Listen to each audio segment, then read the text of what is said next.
ಸನ್ಮಾನ್ಯ ದೇವೇಗೌಡರು ಸಾಹೇಬ್ರ ಬಗ್ಗೆ ನಾನು ಇವತ್ತು ಹೇಳಬೇಕಾಗ್ತದೆ ಈ ವೇದಿಕೆಯಲ್ಲಿ. ನಾನು ಇತ್ತೀಚೆಗೆ ರಾಯಚೂರು ಜಿಲ್ಲೆಗೆ ಪ್ರವಾಸಕ್ಕೆ ಹೋಗಿದ್ದೆ. ಅಲ್ಲಿ ದೇವದುರ್ಗ ತಾಲೂಕಿಗೆ ಹೋಗಿದ್ದೆ. ದೇವದುರ್ಗ ತಾಲೂಕು ಅಂದರೆ ದೇವರ ನಾಡು ಅಂತ ಕರೀತಾರೆ. ಅದು ಏಷ್ಯಾಗೆ ಭಾಳ ಹಿಂದುಳಿದಂಥ ಒಂದು ತಾಲೂಕಾಗಿತ್ತು. ಆ ಸಂಪೂರ್ಣ ಬರಡು ಭೂಮಿ, ನೀರಾವರಿ ಅಂತಕ್ಕಂಥದ್ದು ಒಂದು ತೊಟ್ಟು ನೀರನ್ನು ಕೂಡ ನೋಡ್ಲಿಕ್ಕೆ ಸಾಧ್ಯ ಆಗಿರಲಿಲ್ಲ. 90ರ ದಶಕದಲ್ಲಿ ನಾವು ಈಗ ಆವಾಗಿನ್ನೂ ಹುಟ್ಟಿದ್ವು, 88ನಲ್ಲಿ ನಾನು ಹುಟ್ಟಿದ್ದು. 90ರ ದಶಕದಲ್ಲಿ ಸನ್ಮಾನ್ಯ ದೇವೇಗೌಡರು ಸಾಹೇಬರು ದೇವದುರ್ಗಕ್ಕೆ ಹೋಗ್ತಾರೆ. ಅಲ್ಲಿ APMC ಯಾರ್ಡಲ್ಲೊಂದು ಬಳಿ ರೈತರು ಒಂದು ಸಭೆಗೆ ಕರೀತಾರೆ, ಒಂದು ಸಮಾಲೋಚನೆಗೆ ಕರೀತಾರೆ. ಅಲ್ಲಿ ಸನ್ಮಾನ್ಯ ದೇವೇಗೌಡರು ಸಾಹೇಬ್ರ ಗಮನಕ್ಕೆ ತಗೊಂಡು ಬರ್ತಾರೆ, ಈ ಭಾಗದಲ್ಲಿ ಸಂಪೂರ್ಣ ಭೂಮಿ ಬರಡಾಗಿದೆ, ರೈತರುಗಳು ಇಲ್ಲಿ ಏನು ಕೂಡ ಕೃಷಿಯ ಚಟುವಟಿಕೆಗಳನ್ನ ಮಾಡ್ತಕ್ಕಂಥದಕ್ಕೆ ಯಾವುದೇ ನೀರಾವರಿಯ ಯೋಜನೆಯ ಇಲ್ಲಿವರೆಗೂ ನಮಗೆ ಆಗಿಲ್ಲ ಅಂತಕ್ಕಂಥದ್ದನ್ನ ಮನವರಿಕೆ ಮಾಡಿಕೊಟ್ಟಂಥ ಸಂದರ್ಭದಲ್ಲಿ ಸನ್ಮಾನ್ಯ ದೇವೇಗೌಡರು ಸಾಹೇಬರು ಒಂದು ಮಾತನ್ನು ಹೇಳ್ತಾರೆ, ಅಧಿಕಾರ ಬರಲಿ, ಜನರ ವಿಶ್ವಾಸದಿಂದ ಈ ರಾಜ್ಯದಲ್ಲಿ ಅಧಿಕಾರ ಬರ್ತಾ ಇದ್ದಂಗೆ ಅಂದಿನ ಜನತಾ ಪರಿವಾರ 94ನೇ ಇಸ್ವಿನಲ್ಲಿ ಸನ್ಮಾನ್ಯ ದೇವೇಗೌಡರು ತಗೊಂಡಂಥ ತೀರ್ಮಾನ ಕೇವಲ ಹಳೆ ಮೈಸೂರು ಪ್ರಾಂತ್ಯಕ್ಕೆ ಸೀಮಿತ ಅಂತ ಬಹಳ ಜನ ಹೇಳ್ತಾರೆ ಜನತಾದಳನ. ಅದಕ್ಕೆ ನಾನು ಉದಾಹರಣೆ ಕೊಡ್ತಾ ಇದ್ದೇನೆ. ಇದು ಇಡೀ ಕರ್ನಾಟಕ ರಾಜ್ಯಕ್ಕೆ ಸನ್ಮಾನ್ಯ ದೇವೇಗೌಡರು ಸಾಹೇಬರು ಅಂದು ತಗೊಂಡಂಥ ನಿರ್ಧಾರ.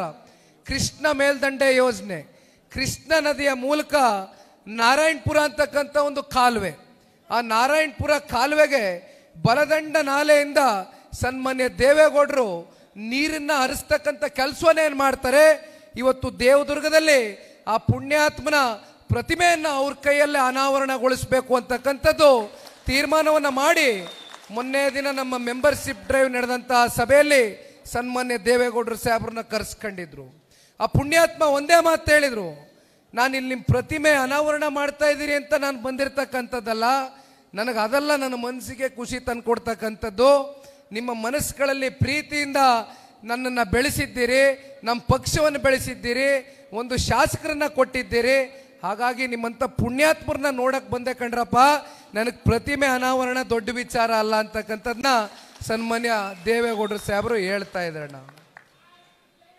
ಅದೇ ರೀತಿ ಸನ್ಮಾನ್ಯ ಕುಮಾರಣ್ಣವರು, ನಾನು ಮಾನ್ವಿಗೆ ಹೋಗಿದ್ದೆ, ರಾಯಚೂರು ಜಿಲ್ಲೆಯ ಮಾನ್ವಿ ತಾಲೂಕು. ಮಾನ್ವಿ ತಾಲೂಕಲ್ಲಿ ಕರೇಗುಡ್ಡ ಅಂತಕ್ಕಂಥ ಒಂದು ಗ್ರಾಮ.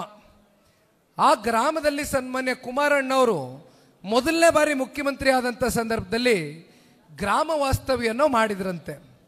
ಒಂದು ಹೆಣ್ಣು ಮಗಳು, ನಾನು ಸಭೆಯಲ್ಲಿ ಮಾತಾಡಬೇಕಾದ್ರೆ ಒಂದು ಪತ್ರವನ್ನು ಬರ್ಕೊಂಡು ತಗೊಂಡು ಬಂದು ನನ್ನ ಕೈಗೆ ಕೊಡ್ತು ಆ ಹೆಣ್ಮಗಳು.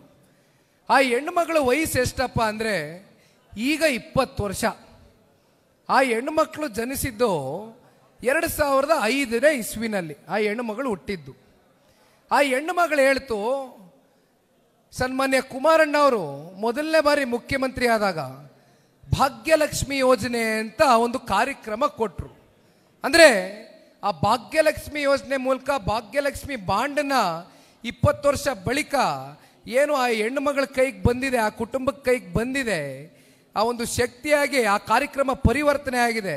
ಆ ಹೆಣ್ಣುಮಗಳು ಅದನ್ನು ನೆನೆಸ್ಕೊಳ್ತಾ ಇತ್ತು. ಪಾಪ ಆ ಹೆಣ್ಣುಮಗಳು ಬಹಳ ಮನಸ್ಸಿನಿಂದ ಆ ಪತ್ರವನ್ನು ಅದೇ ಬರೆದಿತ್ತು, ಮತ್ತೆ ಸನ್ಮಾನ್ಯ ಕುಮಾರಣ್ಣವರು ಈ ರಾಜ್ಯದ ಮುಖ್ಯಮಂತ್ರಿ ಆಗಬೇಕು, ಇದು ನಾಡಿನ ಹೆಣ್ಣುಮಕ್ಕಳ ಬಯಕೆ ಅಂತ.